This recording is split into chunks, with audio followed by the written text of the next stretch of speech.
모두 임금에게서 나온다라고 말을 했습니다. 그때 을이 말합니다. 아니 그렇지 않다. 한 계복 오르거나 한 벼슬을 하게 되는 것은 모두 하늘이 정하는 것이다. 비록 임금이라도 어쩔 수 없다라고 했습니다.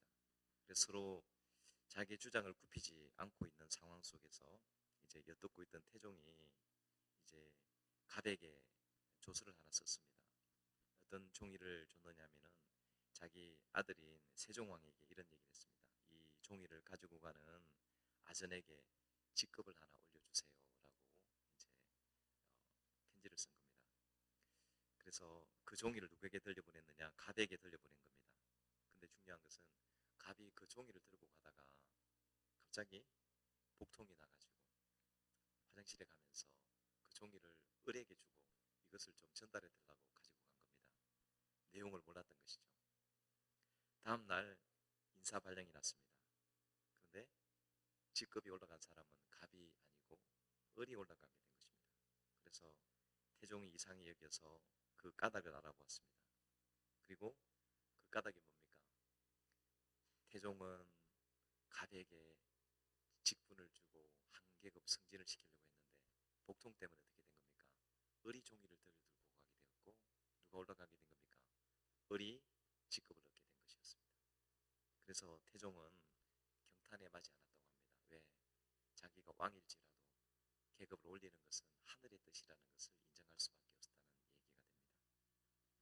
여러분, 사람의 운명은 우리의 삶은 하나님의 손에 있음을 믿습니다.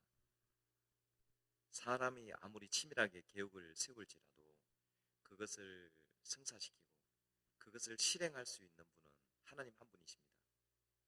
우리는 새롭게 맞이하는 하루, 또 매일매일의 삶을 하나님께 맡기고 사는 것이 뭐냐? 그리스도인들의 삶이라고 볼 수가 있습니다. 그래서 우리는 그렇습니다. 부족한 존재들이기 때문에 우리 눈의 색깔을 바꿀 수는 없습니다. 그런데 눈빛은 바꿀 수가 있습니다. 귀로 나쁜 소리를 듣지 않을 수는 없지만 들은 것을 잊어버릴 수는 있습니다. 입의 크기는 바꿀 수 없지만 입의 모양으로 미소를 지을 수는 있습니다. 빨리 뛸 수는 없지만 때로는 씩씩하게 걸을 수는 있습니다. 목소리는 음치지만 휘바람을 불 수 있습니다. 물질로 남을 도울 수는 없지만 가만히 손을 잡아줄 수는 있습니다. 세상을 아름답게 치장할 수는 없지만 한 송이 꽃을 꽂을 수는 있습니다. 문제를 해결해 줄 수는 없지만 기도해 줄 수 있습니다. 비록 몸은 건강하지 못할지라도 마음만은 건강할 수가 있습니다. 잘못했을지라도 내일은 잘할 수 있습니다. 결론은 뭐냐? 우리가 할 수 있는 영역에서 최선을 다하고 모든 하나님께 주권을 내어 맡길 때 하나님은 합력해서 선을 이루실 것을 믿습니다. 어떤 분들이 이렇게 고백하는 분들이 있어요. 하나님의 주권을 믿는다고 하면서 아무것도 하지 않는 분들이 있어요. 기도도 하지 않고 예배도 드리지 않고 자기가 해야 될 일들을 손을 놓아버리고 하나님의 주권을 믿는다고 하는 것입니다. 그 사람에게는 하나님의 주권이 나타나기가 쉽지가 않습니다. 오늘 에스더 말씀을 통해서 그것을 얘기해 줍니다. 우리의 삶을 바꿀 수 있는 분은 하나님 한 분이십니다. 한번 따라해 보실까요? 우리의 삶을 바꾸시는 분은 하나님 한 분이십니다. 에스더에는 하나님이라는 단어가 등장하지 않습니다. 그런데 은혜의 섭리가 우연히 반복되고 반복되면서 필연이 되는 것을 보게 됩니다. 하나님의 뜻이 되는 것을 보게 됩니다. 에스더 왕후는 지난 시간에 말씀을 전해드린 것처럼 유다민족이 몰살당하는 위기 앞에 놓여 있습니다. 그래서 에스더는 공동체와 함께 금식한 후에 사흘 후에 죽으면 죽으리라는 믿음의 결단을 가지고 왕 앞으로 나아갑니다. 그때 왕 앞에 나갈 때는 왕이 부르지 않으면 아무도 나갈 수가 없는 상황인데 왕이 부르지 않는데 나간 것입니다. 그때 어떻게 됩니까? 왕이 금규를 내밀어서 금호를 내밀어서 대면을 허락하게 되고 나라의 절반이라도 주겠다라고 하는 그런 마음의 소원을 들어주겠다고 말합니다. 에스더는 그 자리에서 청을 말하지 않았습니다. 왕을 위한 잔치를 열게 되고 하만과 왕을 그 잔치 자리에 초대하게 되고 첫 번째 자리에서는 왕에게 소원을 말하지 않습니다. 그리고 말합니다.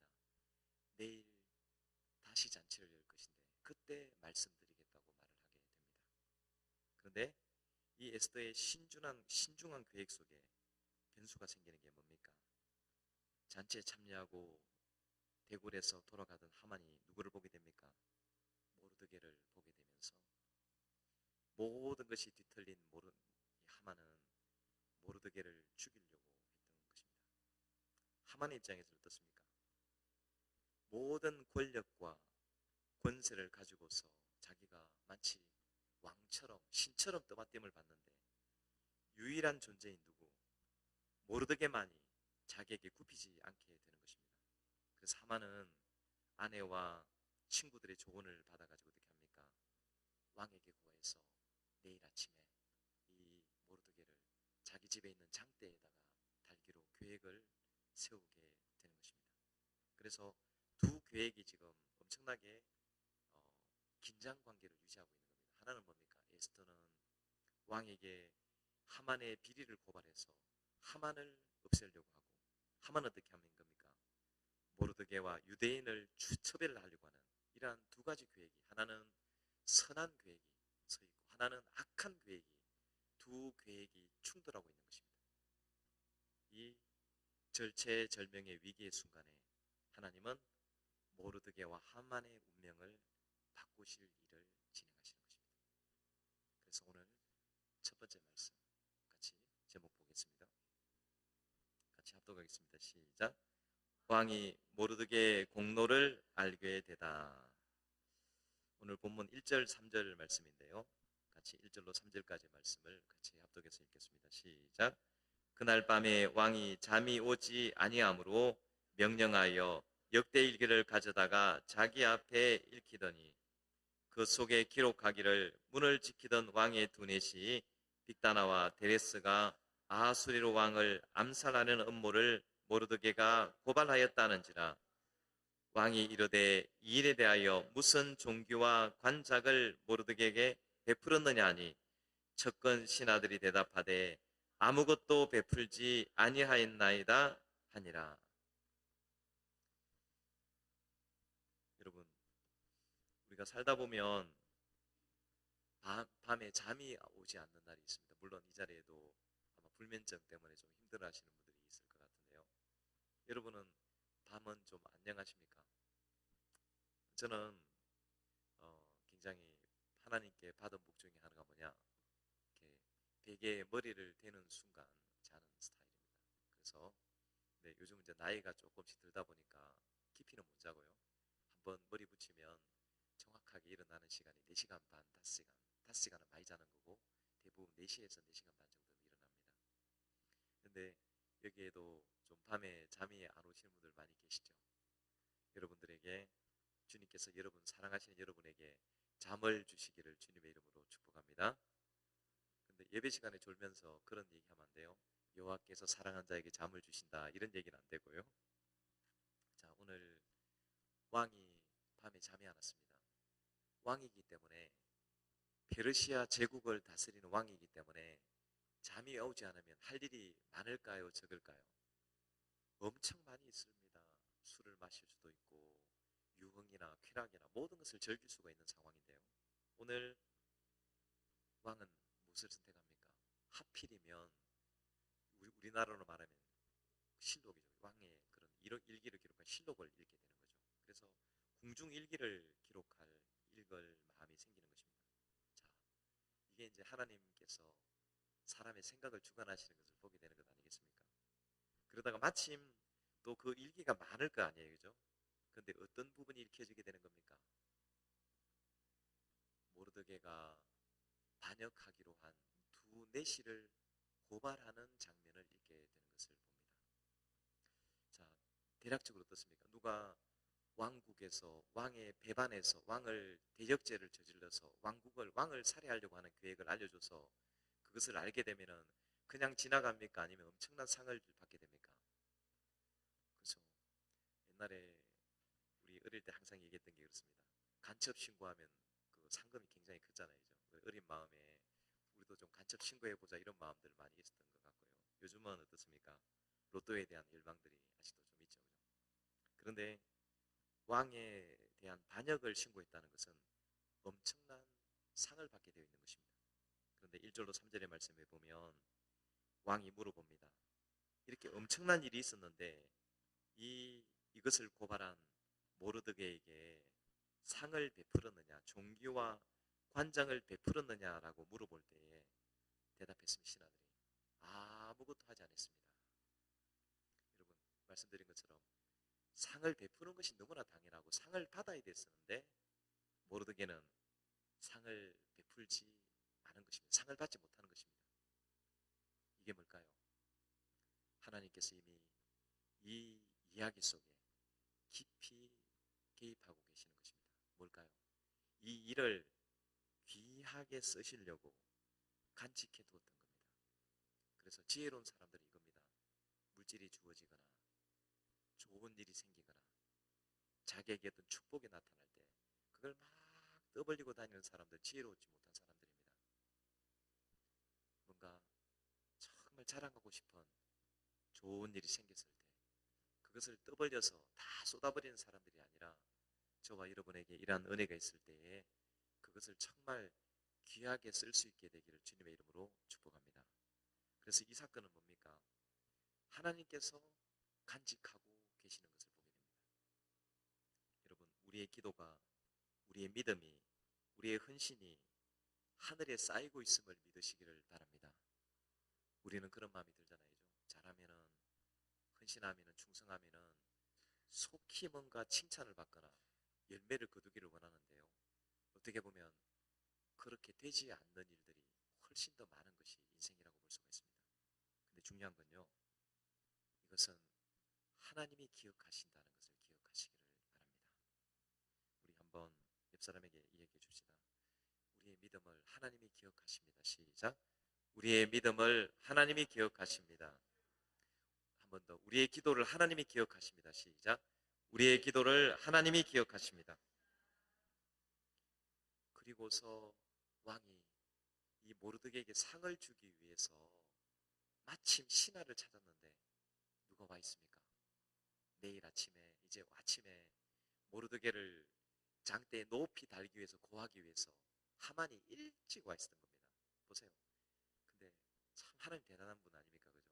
시간이 틀리고 어긋나야 되는데 그 마치 어떤 기계가 사이클처럼 돌아가듯이 그죠? 톱니바퀴가 돌아가듯이 착착착 맞아지고 있는 것을 바라보게 됩니다. 그래서 마침과 하필 그렇습니다. 마침 왕의 조서를 읽었는데 하필 누가 와 있는 겁니까? 하만이 와 있는 것입니다. 그래서 이것은 운이 아니라 세상 사람들은 이것을 연이라고 우연이라고 운이라고 다행이라고 표현하겠지만요. 하나님의 손이요. 하나님의 섭리가 작동하고 있는 것입니다. 시편 139편 1절로 4절 세 번역으로 한번 읽어보도록 하겠습니다. 시편 139편 1절로 4절입니다. 시작. 주님께서 나를 샅샅이 살펴보셨으니 나를 훤히 알고 계십니다. 내가 앉아있거나 서있거나 주님께서는 다 아십니다. 멀리서도 내 생각을 다 알고 계십니다. 내가 길을 가거나 누워있거나 주님께서는 다 살피고 계시니 내 모든 행실을 다 알고 계십니다. 내가 혀를 놀려 아무 말 하지 않아도 주님께서는 내가 하려는 말을 이미 다 알고 계십니다. 이런 분을 이끌어서 전능하신 분이다라고 얘기를 하는 겁니다. 미리 알지 못하는 것이 없고 미리 하시지 못할 일이 없는 분. 그래서 그런 분이 누구를 사랑하신다는 겁니까? 저와 여러분을 사랑하고 계심을 믿습니다. 사랑하실 뿐만 아니라 오른손으로 붙들고 계시다는 것을 말씀해 주고 있는 것입니다. 오늘 첫 번째 말씀을 통해서 여러분 왕의 목숨을 구한 모르드게의 공로는 잊혀지고 궁중 일기에만 기록된 것은 엄청나게 불공정한 일이었습니다. 또 하만이 모르드게를 처형하려 날이 밝기도 전에 달려온 것 자체가 너무나 불의한 일이었습니다. 근데 하나님은 이 일들조차 필연의 스토리 안에서 다 짜맞추고 계신 것을 보게 됩니다. 가장 적합한 때에 우리의 생각과 다르게 하나님이 생각하시는 가장 좋은 때, 가장 온전한 때에 하나님은 당신의 섭리를 시작하시는 것입니다. 그 섭리가 반전의 역사가 오늘 본문에서 이미 시작된 것입니다. 그래서 오늘 두 번째 말씀 우리 같이 제목 같이 읽겠습니다. 시작. 왕이 모르드게를 높이다. 모르드게의 공로를 알게 된 왕은 모르드게에게 상을 주려고 시간을 찾았습니다. 마침 그때에 하만이 왕에게 자기 집에 세운 장대에 모르드게를 달아 죽일 수 있도록 허락을 받으려고 군정 바깥들에 와 있었습니다. 시종들이 하만이 왕궁들에 대령하고 있다고 대답하였습니다. 왕이 하만을 불러서 묻습니다. 왕이 특별 대우를 하고 싶은 사람이 있는데 그에게 어떻게 하면 좋을지 말해보라고 합니다. 자, 여기서 하만의 마음을 읽을 수가 있습니다. 하만이 얼마나 교만했으면 지금 누리고 있는 권세와 능력과 모든 권한도 모자라서 이제는 하만이 어떤 마음을 품고 있었을까요? 이제 내가 더 얻을 것은 왕의 자리밖에 없다라고 생각할 정도로 하만은 높아져 있던 것입니다. 그래서 왕이 특별 대우를 한다고 하니까 그 사람이 누구라고 생각한 겁니까? 자기밖에 없다고 생각합니다. 이게 착각은 자유라는 것을 말해줍니다. 저와 여러분 살면서 이런 착각 해본 적 있습니까? 없습니까? 없습니까? 아마 여러분들은 모르지만 모르긴 해도 여러분의 삶에도 이런 착각 그런 것 있잖아요. 청춘 시절에 그죠? 누군가 나를 짝사랑하는 것 같은 느낌을 받는 데도 있고 그죠? 내가 누군가를 짝사랑하는데 모르는 것 같기도 하고 여러 가지 그동안 살아오면서요. 이렇게 나의 계획과 하나님의 계획이 어긋나는 일들이 수없이 많이 있었을 것입니다. 오늘 하만의 계획과 하나님의 계획이 이제 교차지점에서 빗나가기 시작하는 하나님의 역사가 일어나게 되는 것입니다. 자, 그래서 하만은 그런 마음, 교만한 마음이 드러난 거죠. 나밖에 특별 대우를 받을 사람이 없다. 그래서 7절로 9절 말씀 읽어드리면요. 제가 우리 7절로 9절 말씀 그래서 왕은 하만에게 이렇게 말하는 것이죠. 7절로 9절 말씀을 같이 읽어보겠습니다. 시작. 왕께 아뢰되 왕께서 사람을 존귀하게 하시려면 왕께서 입으시는 왕복과 왕께서 타시는 말과 머리에 쓰시는 왕관을 가져다가 그 왕복과 말을 왕의 신하 중 가장 존귀한 자의 손에 맡겨서 왕이 존귀하게 하시기를 원하시는 사람에게 옷을 입히고 말을 태워서 성중 거리로 다니며 그 앞에서 반포하여 이르기를 왕이 존귀하게 하시기를 원하시는 사람에게는 이같이 할 것이라 하게 하소서 하니라. 그렇죠. 하만은 그 대상이 자기라고 확신을 하게 되고 그 일을 자기가 하기 위해서 자기가 이 페르시아 제국에서 왕 외에 가장 높임을 받을 수 있는 일을 추천했는데 왕은 하만이 아니라 이 영광을 누구에게 주는 겁니까? 모르드게에게 주는 것입니다. 하만이 몰랐던 게 뭡니까? 밤에 자기가 집에 돌아가서 자기는 악한 계획을 꾸미고 있을 때 왕궁에서 일어난 일을 몰랐던 것입니다. 하나님이 어떻게 하는 겁니까? 자고 있던 하만을 깨워서 하만에게 왕에게 말합니다. 아하수르 왕을 잠을 깨우고 어느 궁중 일기를 읽게 만들고 그 다음에 하만이 아닌 모르드게에게 가장 위대한 상을 주게 하겠다는 하나님의 섭리가 그 밤에 왕궁에서 작동하고 있는 것을 몰랐던 하만은 그 대상이 자기라고 생각했습니다. 근데 왕은 말합니다. 누구에게? 모르드게에게 이와 같이 하라라고 말하는 것입니다. 그래서 왕이 이 엄청난 명령 앞에서 하만은 모르드게를 찾아가서 그에게 왕의 명령을 그대로 행하게 되는 것입니다. 10절 말씀 같이 읽겠습니다. 10절 말씀 시작.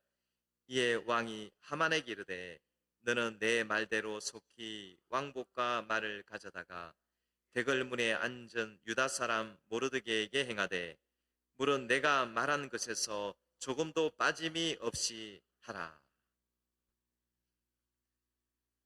여러분, 하만의 심정이 어땠을까요? 자기가 원수로 여기던 사람, 그 사람을 오늘 아침에 자기가 세운 장대에 매달아 죽이기 위해 왔는데 왕은 어떻게 합니까? 왕은 모르드게에게 왕복을 입히고 왕의 말을 태우고 하만이 그 말을 이끌고 어떻게 하는 겁니까? 온 수산성을 다니면서 왕이 존귀하게 여기는 사람에게 이같이 하게 할 것이니라라고 온 성을 다니면서 하루 종일 모르드게를 높이는 행동을 하게 된 것입니다. 이게 뭐냐? 하나님이 일으키시는 대반전의 역사인 것입니다. 시편 10편 2절에 보면요. 시편 2절 말씀 같이 한번 읽어볼까요? 시편 2절 말씀 시작. 악한 자가 교만하여 가련한 자를 심히 압박하오니 그들이 자기가 베푼 꾀에 빠지게 하소서. 사무엘상 2장 6절로 8절입니다. 사무엘상 2장 6절로 8절 시작. 여호와는 죽이기도 하시고 살리기도 하시며 서울에 내리게도 하시고 거기에서 올리기도 하시는도다. 여호와는 가난하게도 하시고 부하게도 하시고 낮추기도 하시고 높이기도 하시는도다. 가난한 자를 진토에서 일으키시며 궁핍한 자를 거름더미에서 올리사 귀족들과 함께 앉게 하시며 영광의 자리를 차지하게 하시는도다. 땅의 기둥들은 여호와의 것이라. 여호와께서 세계를 그것들 위에 세우셨도다. 할렐루야. 하만의 욕심은 끝이 없었습니다. 왕의 자리를 넘보고 왕처럼 옷 입고 왕처럼 행진하고 그는 왕처럼 명예를 얻기를 원했습니다. 그러나 이 악한 하만의 계획을 하나님께서 그날 밤에 다 심판하시고 이제 하만에게 남은 것은 뭘까요? 끊임없는 추락과 심판밖에 남지가 않았습니다. 그래서 하나님 어떤 분이시냐? 삶의 주권을 가지고 계신 분이십니다. 죽이기도 하시고 살리기도 하시며 가난하게도 하시고 부하게도 하시며 낮추시기도 하시며 높이기도 하시며 거름더미에서 올리사 귀족들과 함께 앉히며 영광의 자리를 차지하게 하실 것입니다. 모르드게는 큰 공을 세웠으나 사람들도 왕도 아무도 알아주지 않았습니다. 그러나 모르드게는 하나님의 약속을 붙잡고 겸손한 마음으로 하나님을 높이고 그에게 주어진 자리를 살아낼 때 하나님께서 때가 되매 아수리로 왕을 통해서 가장 높은 자리, 왕의 다음 자리로 끌어올리시고 그에게 모든 존귀와 영광을 받게 하실 하나님을 찬송합니다. 저와 여러분도 고난이 있을지라도 예배의 자리를 지켜내시고 기도의 자리, 충성과 봉사의 자리, 하나님께서 맡기신 자리가 있다면 하나님의 청지기로서 그 사명을 감당해 내시게 되면 때가 될 때 하나님은 저와 여러분을 높이시고 이렇게 세우시며 승리하게 할 것을 믿습니다. 오늘 세 번째 말씀 마무리하겠습니다. 같이 읽겠습니다. 시작. 뒤바뀐 운명.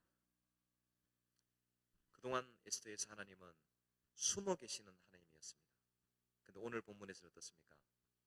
구체적으로 하나님이 당신의 계획이, 섭리가, 은혜의 역사들이 드러나게 되면서 이제는 누구까지? 악인들조차도 하나님의 주권을 인정할 수밖에 없는 것을 보게 됩니다. 12절 13절 같이 읽어보겠습니다. 본문 12절 13절입니다. 시작.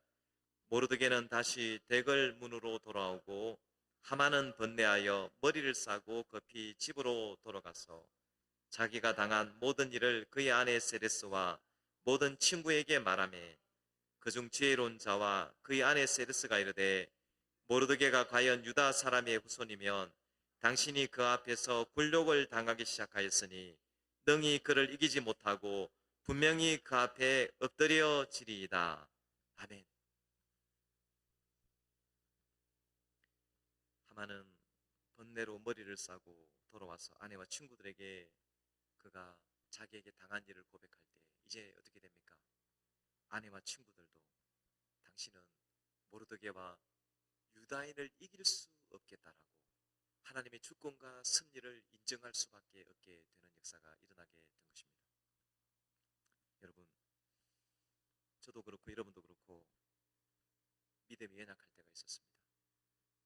때로는 질병에 걸리기도 하고, 때로는 우리의 기업이나 가정이 연약하고, 모든 사람이 비웃고 정죄하고 비판할 때가 많이 있었습니다. 근데 우리 하나님 어떤 분이십니까? 우리의 인생에 역전을 준비하고 계시며 합력하여 선을 이루게 하실 것을 믿습니다. 여러분, 우리도 그렇습니다. 예수님이 계시지 않다면 우리의 인생도 어떻습니까? 하만과 조금도 다를 바가 없는 악한 계획을 세우고 하나님을 모르고 하나님의 원수로 살아가다가 영원히 하만처럼 심판을 받을 수밖에 없는 존재들이었습니다. 베드로전서 3장 18절에 보게 되면 베드로전서 3장 18절입니다. 같이 합독하겠습니다. 시작. 그리스도께서도 단번에 죄를 위하여 죽으사 의인으로서 불의한 자를 대신하셨으니 이는 우리를 하나님 앞으로 인도하려 하심이라. 육체로는 죽임을 당하시고 영어로는 살리심을 받으셨으니. 그렇습니다. 여러분, 우리도 마찬가지입니다.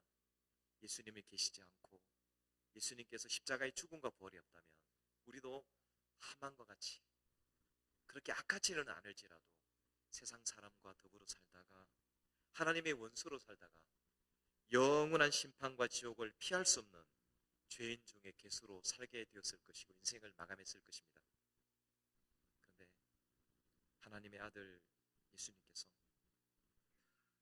하만과 같이 교만하고 불의하고 하나님의 심판을 피하지 못할 나를 위해서, 저와 여러분을 위해서 단번에 십자가에 죽으시고 3일 만에 부활하심으로 우리의 모든 죄를 용서해 주시고 우리를 하나님의 자녀가 되시고 자녀가 되게 하시고 길과 진리와 생명의 길로 인도해 주신 하나님을 찬송합니다. 누구에게 인생의 역전이 일어나느냐? 예수 그리스도 안에 있는 자에게, 예수 그리스도를 영접하고 그분의 자녀가 되며 그분의 은혜로 인하여서 구원받는 자들에게 인생의 반전과 역전이 지속적으로 일어나서 결국에는 영원한 승리까지 나아가게 될 것을 믿습니다. 말씀을 마무리하겠습니다. 하나님이 하만과 모르드게의 운명을 뒤바꾸셨습니다. 우리 인생에서 인생의 반전을 일으킬 수 있는 분은 오직 하나님 한 분밖에 없습니다. 시편 37편 4절 5절 말씀에 또 여호와를 기뻐하라. 그가 내 마음의 소원을 이루어 주시리라. 내 길을 여호와께 맡기라. 그를 의지하면 그가 이루어 주실 것이다. 겸손과 믿음으로 어려운 상황에서도 예수님을 바라보았던 모르드게의 길, 우리의 모든 죄를 용서하시고 우리를 사랑하셔서 당신의 목숨을 버리시고 우리의 구원자가 되신 예수님의 길을 따라가는 저와 여러분에게 예수님은 인생의 역전과 반전을 준비하고 계시고 저와 여러분에게 믿음에 승리할 수 있는 가장 복된 길을 인도하여 주실 것을 믿습니다. 옆 사람에게 그렇게 건면하기를 원합니다. 당신 인생의 역전이 시작되었습니다. 시작. 당신 인생의 역전이 시작되었습니다. 아멘. 예수 그리스도 안에서 모든 고난과 모든 죄와 사망 권세를 이기고 예수님처럼 인생의 역전과 반전을 경험하게 되시고 모르드게처럼 승리하는 저와 여러분의 복된 삶이 되시기를 예수님의 이름으로 축복합니다.